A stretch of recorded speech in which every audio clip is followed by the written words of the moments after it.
છે અમને નહીં હેરાન કરતા ને તો જે દિવસે સત્તા પરિવર્તન થયું ને વાંસદા કોંગ્રેસની આગેવાનીમાં અનંત પટેલની વિરોધ રેલી. વાંસદામાં વિવિધ પ્રોજેક્ટ અંતર્ગત ચાલતા સર્વેના વિરોધમાં રેલી યોજાઈ. પંચાયતની પૂર્વ મંજૂરી વગર રેલીનો ઉગ્ર વિરોધ કરાયો. વિકાસલક્ષી કોઈપણ પ્રોજેક્ટ માટે સર્વે કરવાનું હોય પંચાયતની મંજૂરી જરૂરી છે. મંજૂરી વગર સર્વે કરવા આવતી એજન્સીઓનો ઉગ્ર વિરોધ કરવા અનંત પટેલે લોકોને આહવાન કર્યું. વાંસદા હનુમાન મંદિરથી નીકળેલી રેલી મામલતદાર કચેરી પહોંચી હતી.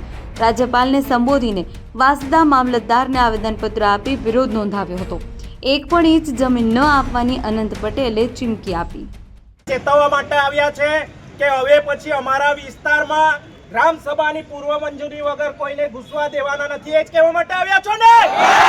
એ જ કહેવા માટે આવ્યા છો ને? અવારનવાર એ લોકો ખોટા ગુના દાખલ કરે છે. દિનેશભાઈ, આ 2-4 ગુના દાખલ કરે એનાથી ગભરાવાની જરૂર નહીં મળે. ખેરગામ ખાતે આદિવાસી સમાજ પર હુમલો થયેલો 1, 2, 3 ને 4 સાથે જ ગુના દાખલ કરેલા, તો એ પણ આજે તાકાતથી લડીએ છે.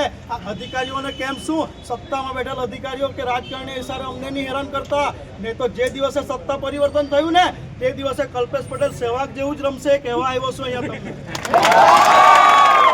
વાંસદા તાલુકાના દરેક ગામોમાં કોઈક ને કોઈક પ્રકારનું સર્વે થઈ રહ્યું છે. એના વિરોધમાં તાલુકા કોંગ્રેસ સમિતિની આગેવાનીમાં હનુમાનજી મંદિરથી મામલતદાર ઓફિસ સુધી અમે રેલી કાઢીને આવેદનપત્ર આપ્યું છે. અમારી માંગણી એ છે કે અલગ અલગ પ્રકારના સર્વે કરવામાં આવે છે અને એ અલગ અલગ પ્રકારના સર્વે ગ્રામ સભાની પૂર્વ મંજૂરી વગર ન કરવામાં આવે.